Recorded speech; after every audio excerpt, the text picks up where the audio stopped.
What's up guys, Mike from Rockville, and today I'm going to be showing you how to set up your RCC12 in-wall and in-ceiling speaker wire. Now all the speaker wire functions exactly the same as standard 12 gauge speaker wire, but these have a CL2 rating, which just means it's passed the National Electrical Code test for a higher rating of fire resistance. So the wires are not going to burn during a sudden surge of electricity up to 150 watts, and the cables themselves will not carry a flame, which is why we recommend them anytime you're installing wires behind your walls or your ceilings in your home or your office, so you always know that your walls are protected. So the first thing you'll want to consider whenever you're doing an install is how much speaker wire you actually need and how much speaker wire you need from the wire terminals of your receiver to the wire terminals of your speaker. Now this all depends on the placement of the speaker in relations to the placement of the receiver. So let's say we're running our speaker wire from our receiver through the wall into in-wall speakers or wall-mounted speakers. We're going to also want to account for what's behind the wall. So you can use a stud finder to find if there's any obstacles in your wall, which is really good, so you know exactly how much wire you need to go from your receiver into your wall. And it's also good to know where your studs are before you start drilling. A general rule of thumb is you want to use 20% to 40% extra speaker wire to account for impassable areas or any obstacles that may come up. So for example, if the distance between our speaker's terminals and our receiver's terminals is 10 feet, we'd want to use 12 to 14 feet of speaker wire just to be safe. And you can always put the additional slack into a service loop, which just makes it easier to deal with and a little neater. Now when it comes time to actually drill holes in your wall, we just recommend that you always make those holes big enough for the wire to easily pass through. We also recommend drilling those holes at different heights of the electric that's currently in your room, like light switches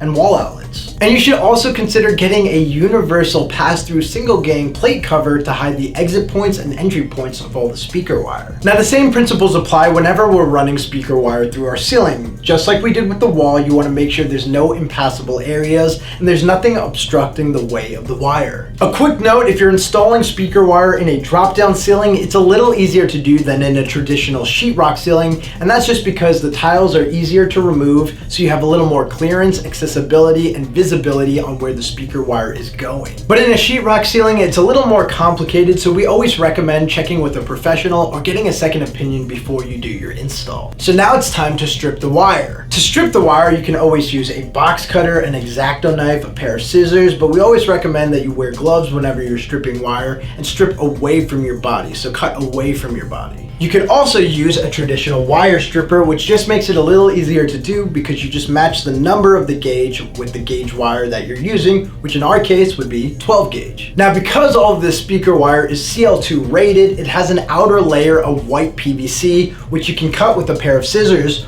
or the inside blade of a wire stripper. Now after you've stripped away the white PVC outer layer, you'll be exposed to the red and black speaker wire, which you can strip by matching it to the number 12 on your wire stripper. Now after you've removed the red and black covers over your raw speaker wire, you can now plug the raw speaker wire into both the terminals on your speaker and your receiver. You're going to match the red to the positive terminals and the black to the negative terminals. And if you don't want to take the raw wire and run it directly into the terminals on your speaker or amplifier, you can actually connect them to banana connectors, which just makes installation a little easier if your speakers and receiver accept them. And that's it, you're all set. You've just run your speaker wire through your walls and in your ceiling to your speakers and receiver. So hopefully this video showed you how easy it is to use the RCC12 in-wall and in-ceiling speaker wire. But if you have any questions, comments, or concerns, feel free to reach out to our customer support tech team through phone or email.